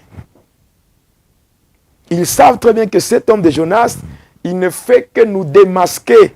Il dit la vérité. Qu'ils sachent tous que je ne suis pas facile à abattre. Celui qui cherchera à protéger sa vie la perdra. Mais celui qui perdra sa vie pour Jésus la retrouvera. Alors j'ai cette ferme conviction que, quoi que l'on fasse contre moi, quel que soit le degré de complot qu'on peut monter contre moi, je ne mourrai pas. Je vivrai. Je continuerai à témoigner pour la gloire de Dieu. Donc je suis clair dans ce que je dis. Je m'adresse maintenant aux filles qui couchent et qui sortent avec leur daddy. D'arrêter. Comment une personne qui est au fait un coureur de jupons, qui couche avec les filles en désordre, mais qui fait des démonstrations de puissance, il y a des démonstrations, les gens tombent, il y a des miracles qui se font. Le miracle n'est pas une garantie de la vie éternelle. C'est faux. Tu peux faire un miracle, c'est quoi? La Bible parle aussi de miracles mensongers. Oui, il y aura des signes et des miracles mensongers. Seulement que ces derniers temps, comme on est pratiquement à la fin du temps, beaucoup de gens ont des problèmes. Ouais. Et à la recherche des solutions, ils tombent. Et les dames qui sont à la recherche des maris, les dames qui sont à la recherche d'enfants, et consultent les serviteurs de Dieu, malheureusement, ils tombent dans de mauvaises mains. Ouais. Donc, il y a des choses. Lorsque nous sommes en train de les étaler comme ça, c'est pour permettre aux enfants de Dieu d'ouvrir grandement leurs oreilles et de comprendre pourquoi le Seigneur a dit « va et dis-leur ». Pourquoi il n'a pas dit seulement « va seulement, rentre ». Il a dit « va et dis-leur ». C'est-à-dire que, premièrement, il me dit de sortir de là où j'étais et de retourner. C'est ce qui m'a donné à moi. C'est le fait de me sortir de là et de me laisser libre. Mais dis-leur, ça veut dire que ce n'est pas à moi, parce que ces choses ici que j'explique, ce n'est pas que c'est en parlant que j'apprends. Non. Moi, ces choses, je les connais déjà. C'est au bénéfice de ceux qui écoutent. Il y a des filles qui ont couché avec des pasteurs, qui ont couché avec des hommes de Dieu, et qui ont quitté les églises, qui sont allés ailleurs. Mais leur vie reste toujours bloquée. Qu'est-ce que ces soi-disant hommes de Dieu ont volé dans leur vie? Il y a même des pasteurs qui vont jusqu'à violer. Il y a des pasteurs qui font même la pédophilie. Il y a même des pasteurs pédés, c'est-à-dire des pasteurs homosexuels.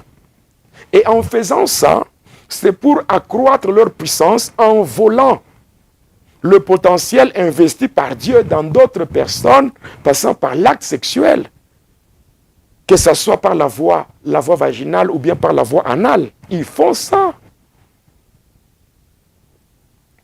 Parce qu'ici, nous devons appeler le chat par son nom. Et il faut quand même dire la vérité, que les enfants de Dieu sachent que l'occultisme est déjà dans l'Église. Ce qu'on appelle la sorcellerie religieuse. Ça se trouve déjà dans l'Église.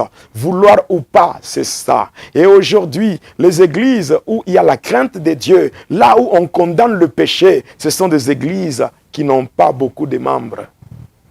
Et nous sommes en train de vivre une période de séduction.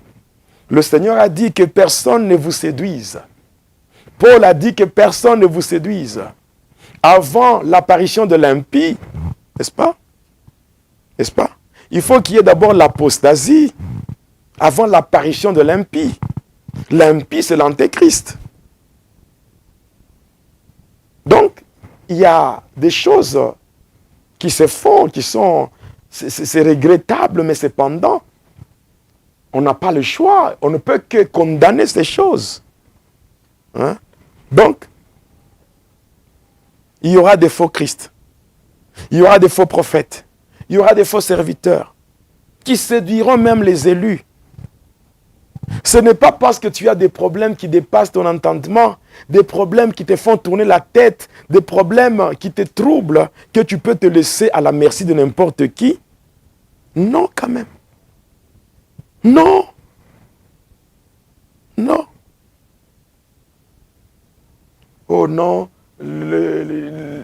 je vois que sur tes parties intimes, on a déjà jeté un mauvais sort. Je dois te laver. Je dois laver tes parties intimes. Je dois te toucher moi-même. Non, pour que j'enlève le serpent qu'on a mis dans tes parties intimes, il faut que je couche avec toi pour que je retire ce serpent. Donc une délivrance qui s'est faite par le sexe. Vous voyez? Donc, quand quelqu'un qui se dit serviteur de Dieu, mais qui est toujours dans des scandales sexuels, qui est toujours dans des histoires de sexe, il sait lui-même le pourquoi. Et d'ailleurs, les démons sont des impudiques. Tous les démons aiment le sexe. Et ainsi que lorsque un pasteur couche, lorsqu'il a déjà fait de son corps un réceptacle et qu'il a un démon en lui, et quand il couche, au fait, lui, c'est seulement le corps. Mais la personne ou l'être qui est en train de jouir, c'est le démon qui est dans ce pasteur-là. Lui, cet être-là, démoniaque, il est en train de jouir de l'acte. Mais lui, en contrepartie, le pasteur, lui, reçoit l'onction. Et quelle onction? C'est quelle onction? Satanique. C'est tout. Donc il faut vraiment faire très, très attention. Il faut faire très attention.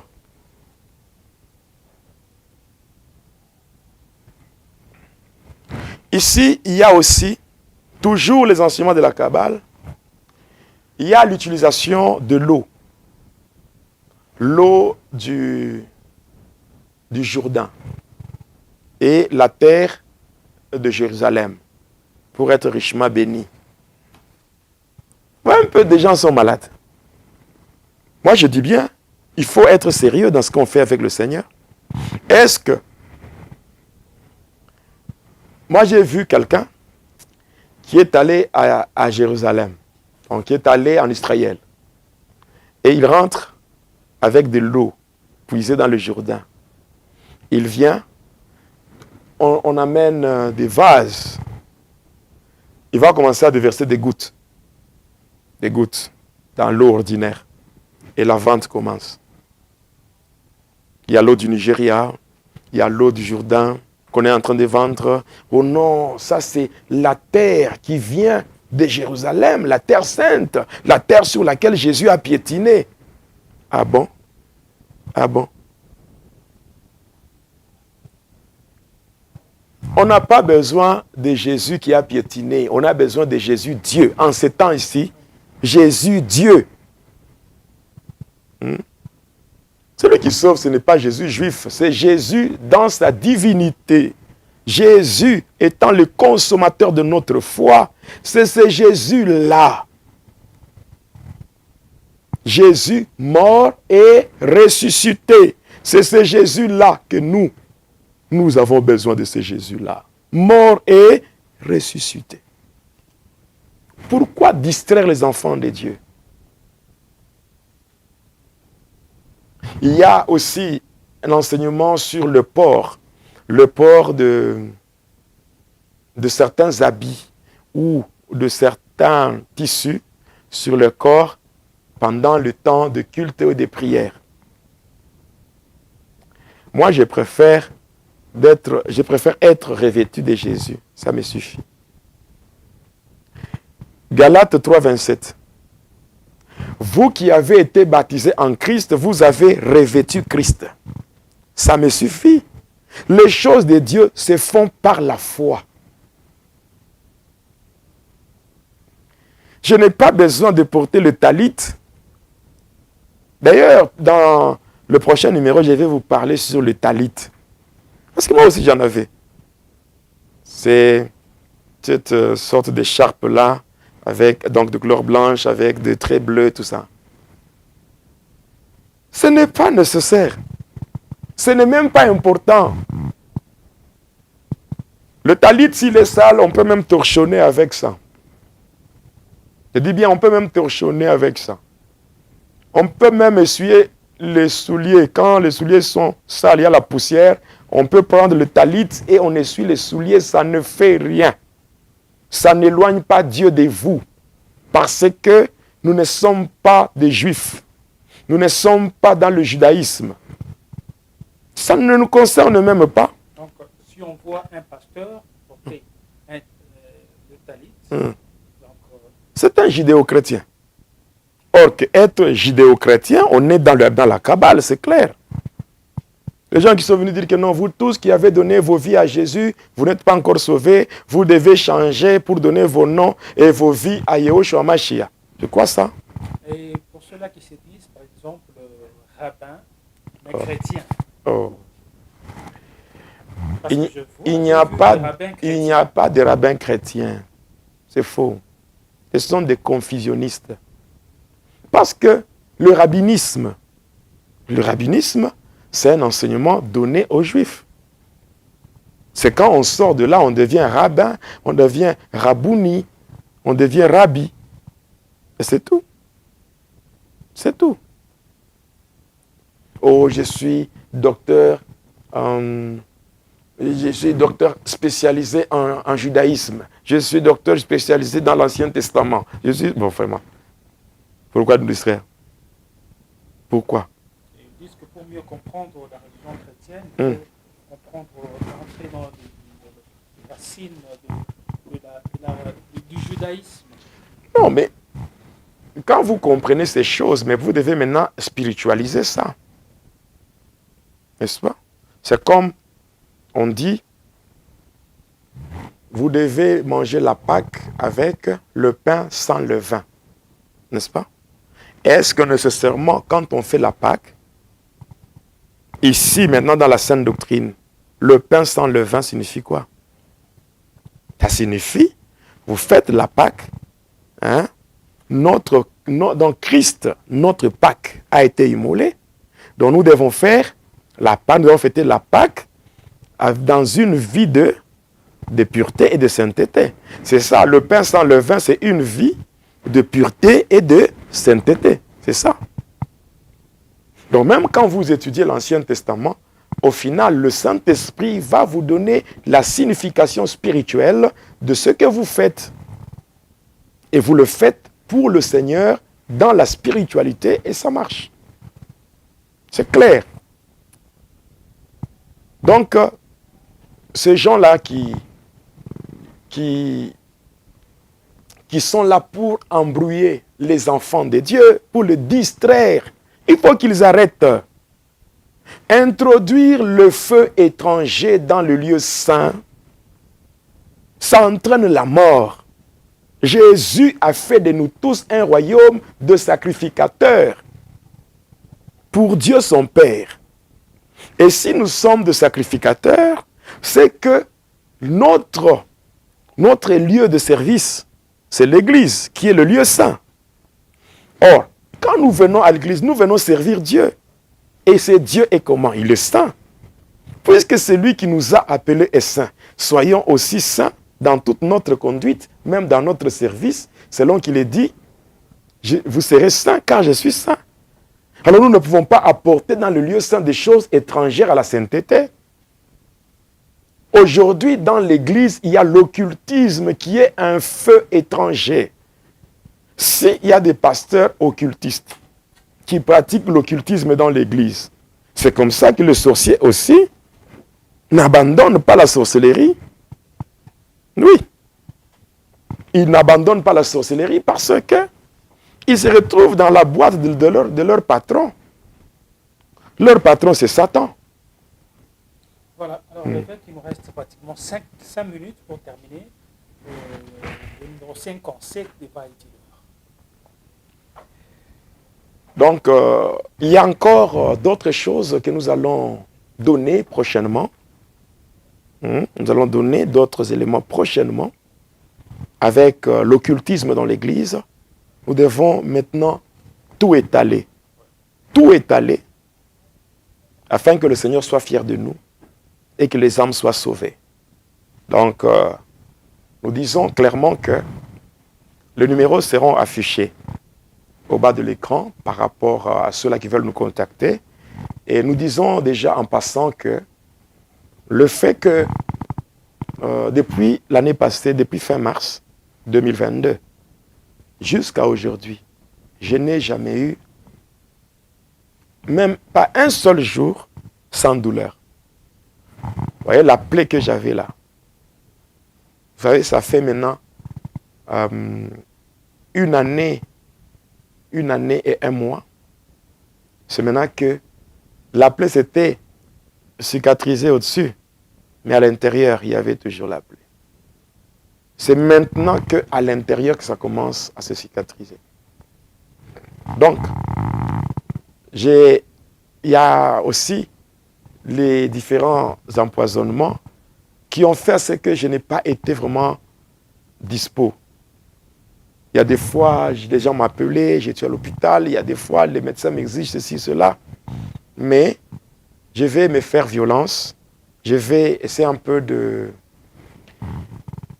faire des sacrifices afin de répondre à ceux qui ont besoin de moi au travers des appels et tout ça. Je veux le faire donc à partir déjà de mercredi demain. Je vais me disponibiliser pour assister les enfants de Dieu qui ont besoin d'un soutien, qui ont besoin du secours du Seigneur, passant par la prière. Je veux le faire parce que là, je commence à sentir un peu de force. Donc, même quand vous me voyez là, je suis dans la convalescence. Donc, je suis en train de me battre petit à petit. Et par la grâce de Dieu, je vais devoir satisfaire les enfants de Dieu par rapport à leurs préoccupations. Merci beaucoup. Voilà, c'est par ici que prend fin ce numéro de Va et Dis-leur. Vous avez été nombreux à nous suivre. Merci beaucoup à l'homme de Dieu, le pasteur Jonas. Et merci à notre réalisateur Bonnie Verdict-Béa. Je pense que d'ici là, on va se voir pour le numéro 58. Oui, on va se voir. Ça, c'est promis. Dieu voulant, nous allons nous voir avant la fin de la semaine. Dieu voulant. Voilà. Merci beaucoup, aimables internautes, aimables téléspectateurs. Vous avez bien suivi ce numéro 57 de Va et Dis-leur. Que l'Éternel Dieu vous bénisse. Au revoir. À la prochaine. Téléspectateurs de la chaîne YouTube Jonas Lonkutumpa, la chaîne officielle, suivez désormais votre nouvelle émission Va et Dis-leur. Va et Dis-leur, c'est l'histoire d'une vie transformée par Jésus-Christ après avoir servi le diable pendant 25 ans. Va et Dis-leur, c'est l'histoire du pasteur Jonas Lonkutumpa la Yedidia, aujourd'hui serviteur de Dieu, jadis sataniste. Hormis le témoignage du pasteur Jonas, plusieurs thématiques seront abordées dans différents numéros de cette émission. Pour ne rien rater, abonnez-vous sur votre chaîne Jonas Lonkutumpa, la chaîne officielle.